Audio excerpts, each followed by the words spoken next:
అప్పుడు శివాజీ ఉండేవాడు, తర్వాత బాల్ ఠాక్రే వచ్చిండు. నేను పవన్ కళ్యాణ్ ఈ దేశంలో సనాతన ధర్మాన్ని ముందుకు తీసుకెళ్లే సనాతన ధర్మ రక్షకుడు అని చెప్పి ప్రజలు అనుకుంటారు. ఇక జనసేన ప్రస్తావన ఇచ్చిండు. గప్ప నుంచి చిరంజీవి గారి మీద ఇక స్టార్ట్ అయిపోయింది విమర్శలు కానీ, ప్రతి విమర్శలు, ట్రోలింగ్. కానీ హలో నమస్తే, దిస్ ఇస్ ఆంజనేయులు. ఈ రోజు టాపిక్ వచ్చేసి, ఒకవైపు పవన్ కళ్యాణ్ గారు సనాతన ధర్మ పరిరక్షణలో భాగంగా దేవాలయాలకు సందర్శనకు పయనం కట్టిండు.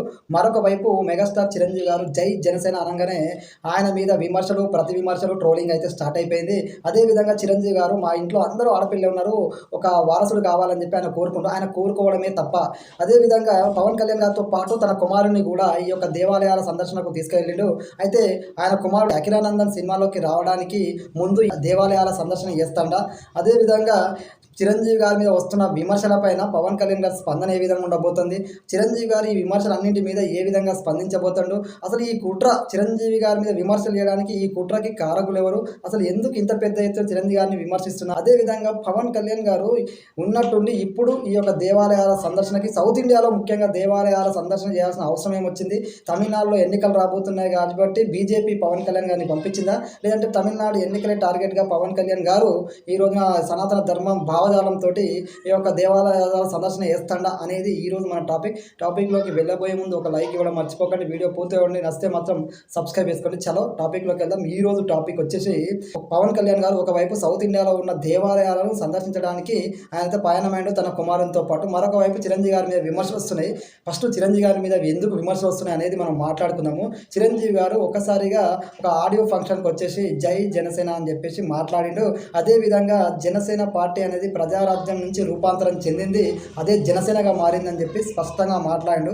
ఈ ఒక్క మాటతోటి చిరంజీవి గారి మీద అనేక రకాల విమర్శలు, ప్రతి విమర్శలు, ట్రోలింగ్ అయితే స్టార్ట్ అయింది.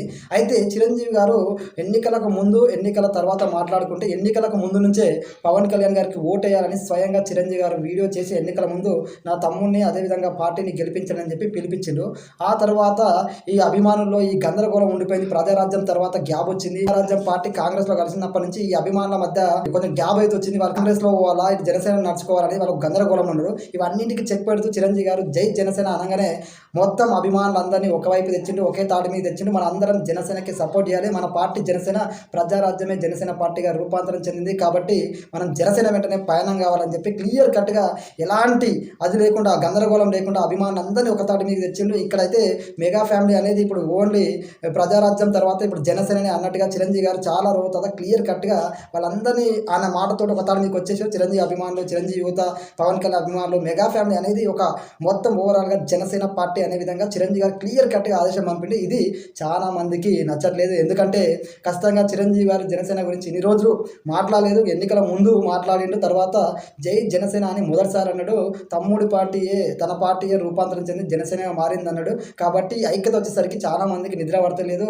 ఎందుకంటే ఇక్కడ గందరగోళం లేదు. ఓట్లు కూడా రేపు రోజున ఎన్నికలు వచ్చినా కూడా ఒకే విధంగా ఉంటాయి. ఓట్లు అనేది ఒక స్టాండర్డ్గా జనసేన వైపే ఉంటాయి. ఇంకా దానిలో ఎలాంటి అది లేకుండా పోయింది. కాబట్టి ఇవన్నీ జీర్ణించుకోలేని కొందరు విమర్శలు స్టార్ట్ చేశారు చిరంజీవి గారిని. అంతకుముందు చిరంజీవి గారు జనసేన ప్రస్తావన చేయలేదు కాబట్టి చిరంజీవి గారిని ఆహో ఓహో అన్నారు. జనసేన ప్రస్తావన ఇచ్చిండు. గప్పటి నుంచి చిరంజీవి గారి మీద ఇక స్టార్ట్ అయిపోయింది విమర్శలు కానీ, ప్రతి విమర్శలు, ట్రోలింగ్. కానీ ఇవన్నీ చిరంజీవి గారు పట్టించుకుంటాడు, అస్సలు పట్టించుకోడు. ఎందుకంటే ప్రజారాజ్యం టైంలోనే చిరంజీవి గారి మీద అనేక రకాలుగా మీడియాలో కానీ, వార్తాపత్రికల్లో కానీ, అప్పుడు సోషల్ మీడియా ఇంత లేదు కాబట్టి అనేక రకాల టార్గెట్ చేశారు, సీట్లు అమ్ముకున్నాడు, అనేక రకాలుగా చిరంజీవిని ఒక ముద్ర వేసారు. చిరంజీవి ప్రజారాజ్యం పార్టీ సీట్లు అమ్ముకుందని చెప్పేసి ఒక బదనాం చేశారు.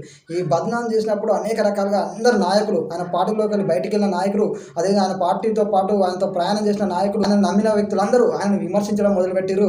ఖచ్చితంగా చెప్పాలంటే ఒక మీడియా కూడా పెద్ద ఎత్తున దాడి చేసింది ఆ రోజున. ఇవన్నీ తట్టుకొని నిలబడ్డ వ్యక్తి చిరంజీవి గారు. ఢిల్లీ నుంచి గల్లీ దాకా ఎన్నో రాజకీయాలను తట్టుకున్న వ్యక్తి చిరంజీవి గారు. ఇలాంటి విషయాలు అస్సలు పట్టించుకోడు. ఆయన అసలు ఆలోచన కూడా లేడు. ఆయన తన ఇంట్లో అందరూ ఆడపిల్లలు ఉన్నారు, వారసుడు కావాలంటే కూడా ఆయన బదనాం చేస్తారు. తప్పేముంది, మన ఇంట్లో 2-3 ఆడపిల్లలు ఉన్నారనుకో, లేదంటే ఒక ఆడపిల్ల ఉందనుకో, ఇంకో మగపిల్లాడు ఉండాలని చెప్పేసి వారసత్వం కొనసాగాలని చెప్పి ప్రతి ఇంట్లో ప్రతి వ్యక్తి అనుకుంటాడు. దాంట్లో తప్పేముంది. దానికి కూడా చిరంజీవి గారిని టార్గెట్ చేస్తున్నారు. అసలు ఆడపిల్లను అగౌరవపరిచినట్టు. తన ఇంట్లో చెల్లెమ్మలకు కూడా ఆయన సొంత భూములను, జాగలను చెల్లెలకు ఇచ్చిన వ్యక్తి చిరంజీవి గారు. ఉపాసన లాంటి కోడల్ని కూతురులాగా అంత ప్రేమతో చూసుకునే వ్యక్తి చిరంజీవి గారు. అలాంటి చిరంజీవి గారి మీద ఇలాంటి పిచ్చి విమర్శలు వేస్తే దానికి అర్థం లేదు. అదేవిధంగా ఆయన జై జనసేన అంటే కొంతమంది నొచ్చుకుంటుండొచ్చు, కానీ ఆయన తన తమ్మునికే సపోర్ట్ చేస్తాడు. తన తమ్ముడు కూడా తన విజయాన్ని తీసుకొచ్చి అన్న కాళ్ళ కాడ పెట్టింది. ఇది మర్చిపోవద్దు.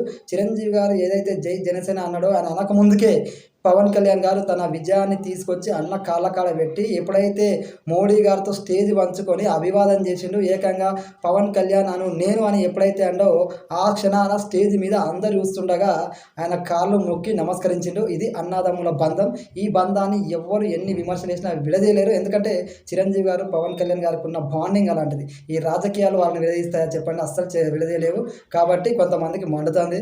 అదేవిధంగా పవన్ కళ్యాణ్ గారు సనాతన ధర్మ పరిరక్షణలో భాగంగా ఆయన దక్షిణ భారతదేశంలో ఉన్న దేవాలయాల సందర్శనకు పోయిండు. అదేవిధంగా ఫస్ట్ కేరళకు పోయిండు, తర్వాత ఇప్పుడు తమిళనాడుకి ఎంటర్ అయ్యిండు. తనతో పాటు తన కుమారుడు అఖిరానందని, అదేవిధంగా తన ఫ్రెండ్ ఆనంద సాయం తీసుకొని ప్రయాణం చేస్తుండు. పవన్ కళ్యాణ్ గారు ఈ తమిళనాడులో ఎన్నికలు వస్తున్నాయి కాబట్టి దాన్ని టార్గెట్ చేసుకొని నేను కొందరంటారు, బీజేపీ పంపించిందని కొందరంటారు. ఇవన్నీ కాదు, నేను ధర్మ పరిరక్షణలో భాగంగా నేను ఎన్నికలకు ముందుకే నేను దేవాలయాలకు పోవాలని నిశ్చయించుకున్నాను. అప్పుడు నాకు టైం కుదరలేదు, ఇప్పుడు సమయం కుదిరింది కాబట్టి నేను దేవాలయాల సందర్శన చేస్తున్నా. అదేవిధంగా దేవాలయాల జోలికి ఎవరు వచ్చినా వదిలేదు లేదు. దేవాలయాలను ఫ్రీగా వదిలేయాలి, మనోభావాన్ని నేను కాపాడుతా, దేవాలయాలకు సముచిత స్థానం ఉండేలాగా లడ్డూ గురించి కూడా మాట్లాడడం జరిగింది. ఆయన లడ్డు అపవిత్రమైంది, భక్తుల మనోభావాలు కూడా మేము పరిగణలోకి తీసుకున్నామని చెప్పేసి ఆయన క్లియర్ కట్గా ఇది నేను చాలా రోజుల నుంచి అనుకుంటున్నాను, నాకు సమయం కుదిరింది పోయాను, ఈ ఎన్నికల గురించో బీజేపీ చెప్తున్నా కాదు అనేది ప్రతి ఒక్కరూ గ్రహించాలి. ఆయన క్లియర్ కట్గానే ఉన్నాడు. కానీ ఆయన ఎప్పుడైతే సనాతన ధర్మం అంటూ ఆయనకు దేశవ్యాప్తంగా ఒక అదైతే ఇచ్చింది, దేశవ్యాప్తంగా ఆయనకు క్రేజ్ వచ్చింది, దేశవ్యాప్తంగా ప్రజల్లో చర్చ జరిగింది, దేశవ్యాప్తంగా ఆదరణ మరింత పెరిగింది. కాబట్టి ఆయన సనాతన ధర్మం గురించి ఏది చేసినా లేదంటే ఆయన ఇలా ఏ ప్లేస్కి వెళ్ళినా కూడా ఖచ్చితంగా అది రాజకీయ కోణంలో చూస్తారు. ఎందుకంటే ఆయన ఒక పార్టీ ప్రెసిడెంట్, డిప్యూటీ సీఎం, అదేవిధంగా సనాతన ధర్మాన్ని కాపాడడానికి వచ్చిన సనాతన ధర్మ రక్షకుడు అని చెప్పేసి ప్రజలందరూ అనుకుంటారు. ఆయన ఒక శివాజీ లెక్క, సనాతన ధర్మ రక్షకుని లెక్క కొలుస్తున్నారంటే దానిలో అతిశయోక్తి లేదు. అప్పటి నుంచి ఇప్పటిదాకా పవన్ కళ్యాణ్ గారి పేరు దేశవ్యాప్తంగా మారిమోగిపోతుంది. సనాతన ధర్మ రక్షకుడు. అప్పుడు శివాజీ ఉండేవాడు, తర్వాత బాల్ ఠాక్రే వచ్చిండు, నేను పవన్ కళ్యాణ్ ఈ దేశంలో సనాతన ధర్మాన్ని ముందుకు తీసుకెళ్లే సనాతన ధర్మ రక్షకుడు అని చెప్పి ప్రజలు అనుకుంటారు.